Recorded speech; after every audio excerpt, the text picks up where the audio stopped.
बिस्मिल्लाहिर्रहमानिर्रहीम। अस्सलाम वालेकुम। नूरी, ओ नूरी, कहाँ मर गई? लो जी ज़रा देखो इसे। महारानी साहबा कैसे घोड़े बेच कर सो रही है। जी बाजी, उठ गई बाजी। ना तू मुझे ये बता, ये जो सारा काम बिखरा पड़ा है तेरा बाप करेगा? मुफ्त की रोटियां तोड़ तोड़ के तेरी ये हालत हो गई है। आज तो देखी ज़रा, सिर्फ एक वक्त खाना मिलेगा तो तेरे हाथ पांव भी चलेंगे और तेरा दिमाग भी ठिकाने आ जाएगा। जल्दी से जा, साहब को कपड़े देकर आ, फिर बच्चों के लिए नाश्ता भी बनाना है। नूरी छलांग लगाकर उठी, जल्दी से अपना बिस्तर तह लगाया, मुंह पर पानी के छींटे मारे और तेजी से बावर्ची खाने का रुख किया।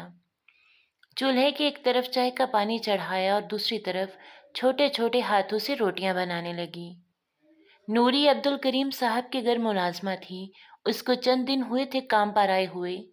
नूरी के अब्बू उसके पैदा होने के 1 साल बाद ही चल बसे थे और उसकी माँ 3 साल पहले कैंसर के जानलेवा मर्ज में मुब्तला होकर इस दुनिया से रुखसत हो गई। नूरी के चचा ने उसे यहाँ काम पर लगाया था। उस वक्त उसकी उम्र सिर्फ 9 बरस थी। नूरी बावर्ची खाने से फारिग हुई तो बाहर से फिर मालकिन की आवाज़ आई, नूरी, ओ नूरी। जी आई बाजी साहबा। शाम को मेहमान आ रहे हैं, दावत की तैयारी करनी है। मेहमान? क्या मुसीबत है? नूरी को अपनी आंखों के सामने बर्तनों का अंबार नजर आने लगा।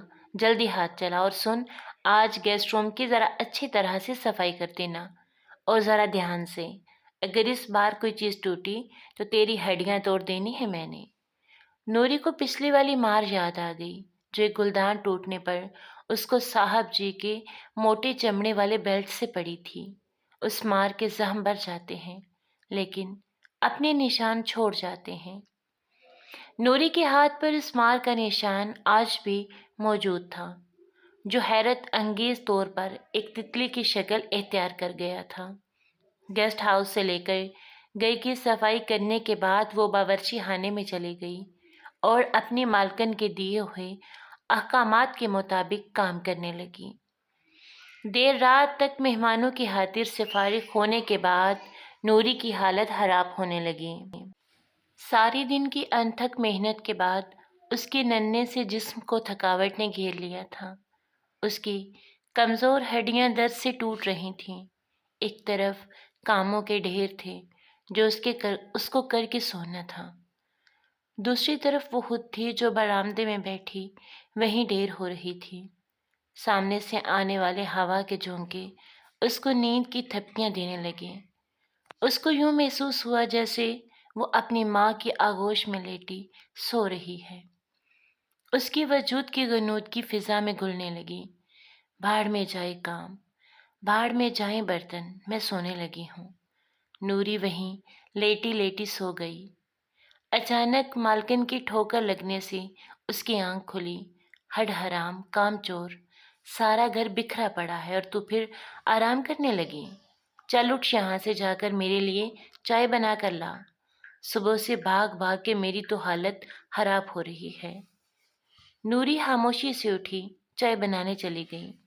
बर्तनों को देखा तो उसे लगा जैसे उसे उसका मुंह चिढ़ा रही हूँ, उसकी तरफ देखकर मुस्कुरा रही हूँ। नूरी गुस्से में बर्तनों की तरफ बढ़ी और उनसे कुश्ती लड़ने लगी। सारे बर्तन धोने के बाद उसको ख्याल आया कि अभी आटा भी गूंदना है और बिखरे हुए घर को समेटना भी है। आज सज़ा के तौर पर उसको दोपहर को एक वक्त ही खाना मिला था।